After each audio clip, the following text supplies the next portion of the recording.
Hello दोस्तों, देखिए percentage का बहुत ही प्यारा सवाल है। इस सवाल में आपसे क्या कह रहा है कि ए बी और सी आपके तीन संख्याएं हैं। ए बी से आपका 48% आपका कम है, ठीक है ना। तो यहां से हम ए और बी का रेशियो लिख सकते हैं। देखो, अगर मान लीजिए ये ए है और आपका बी है, ठीक है ना। तो लाइन में क्या बोल रहा है, ए जो है आपका बी से 48% कम है। तो बी को अगर 100 मान लेंगे तो ए की वैल्यू क्या हो जाएगी, इससे 48 कम, मतलब आपकी 52 होगी, ठीक है ना। देखो, ये 4 से कट रहे तो इनको काट लीजिए, तो ये कितना हो जाएगा, 13 चौको 52 होता है और ये आपका 25 होगा, ठीक है ना। अब इस रेशियो से कोई मतलब नहीं है। ए और बी का रेशियो हमारा क्या है, 13 अनुपात आपका 25 है, ठीक है ना। अब आगे देखो सी जो है ए और बी के योग से 20% आपका अधिक है आपका, ठीक है ना। सी की जो वैल्यू है आपकी, ए और बी का योग कितना है आपका, इसको ऐड करो, 5 3 8 और 2 1 3 आपका 38 है ना। 38 ही है ना, 5 3 8 2 1 3 38। इससे जो है आपका कितना, 20% आपका अधिक है, ठीक है ना। तो 20% का अधिक है मतलब 120 बटे में आपका 100 हुआ, ठीक है ना। 0 से 0 काटिए, 2 छंग 12 और 2 पंचे आपका 10 हुआ, ठीक है ना। इसको आप सॉल्व करिए तो कितना हो गया, 6 8 48 की 8 5 सिलाई 4 और 36 18 और 4 22, 228 बटे में आपका 5। ये आपकी सी की वैल्यू आई, ठीक है ना। अब आपको एबीसी की वैल्यू पता है तो उनका रेशियो आप आसानी से लिख सकते हैं, ठीक है ना।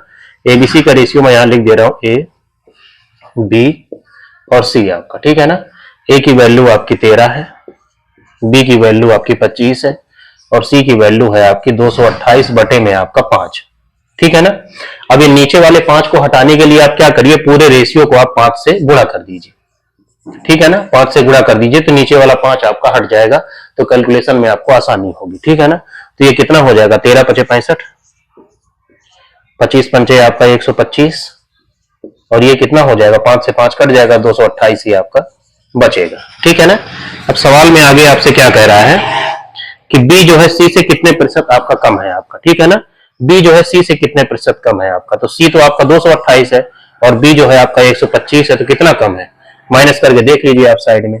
228 में से आप 125 आप माइनस करिए, कितना हो गया, 8 5 3 0 आपका 103। ये कितना कम है आपका, 103, ठीक है ना। और जिससे हम कंपेयर करते हैं, ठीक है ना, लाइन को ध्यान से पढ़िए कि नीचे वैल्यू किसकी होगी, आप कंफ्यूज होते हैं कभी कभार। बी जो है आपका सी से कितने प्रतिशत कम है, हम सी से कंपेयर कर रहे हैं तो नीचे आपकी सी की वैल्यू होगी, ठीक है ना, 228 और गुणे में आपका 100, ठीक है ना। ये आपको सॉल्व करना है, ठीक है। अब देखिए ये आपका 4 से कट रहा है, कैलकुलेशन थोड़ा टफ है, इसको भी आसान बनाएंगे हम। ये 4 पंचे 20 और 4 सतह आपका 28 और ये कितना हो गया आपका 25, ठीक है ना। तो देखो आपको सॉल्व करना है, 103 गुणे में 25 और बटे में आपका 57, ठीक है ना। तो अब देखो 57 से डिवाइड करना थोड़ा कठिन होगा हमारे लिए, तो हम 57 को 55 लेके अगर सॉल्व करेंगे तो हम जल्दी सॉल्व कर पाएंगे, ठीक है ना। अब देखो नीचे जो वैल्यू है उससे हम छोटी वैल्यू लेके सॉल्व कर रहे हैं, तो जो हमारा आंसर आएगा तो उससे छोटा हमारा आंसर होगा, ठीक है ना, क्योंकि हम 57 की जगह 55 लेके सॉल्व कर रहे हैं, ठीक है। 57 की जगह आप 55 ले लीजिए, ठीक है ना। अब काटना शुरू करिए, 5 ग्राम 11 5 पचे 25 हो गया, ये कितना हो जाएगा, 5 3 15 और 5 और बटे में आपका 11, ठीक है ना। तो ये कितना हो गया, 11 चौको 44 और 7 75 हुआ, ठीक है ना। तो कितना, 11 छक्का 66 हो गया, 46 दशमलव समथिंग आ रहा है। तो जो 46 से छोटा आंसर होगा वही हमारा आंसर होगा, ठीक है ना, क्योंकि हमने 57 की जगह 55 लेके आपका सॉल्व किया, ठीक है। तो 46 से छोटा जो है आपका ए पार्ट ही है, जो 46 से छोटा है, बाकी सब उससे आपके बड़े हैं, तो ए पार्ट आपका आंसर हो जाएगा, ठीक है ना। तो आपको ए पार्ट आपका आंसर हो जाएगा। तो ऐसे ही आपको देखिए हर चीज में अपना दिमाग आपको जरूर लगाना पड़ेगा, ठीक है ना। हर चीज रटी रटाई पेपर में नहीं आती है कि टीचर जो बता देगा वही पेपर में आ जाएगा।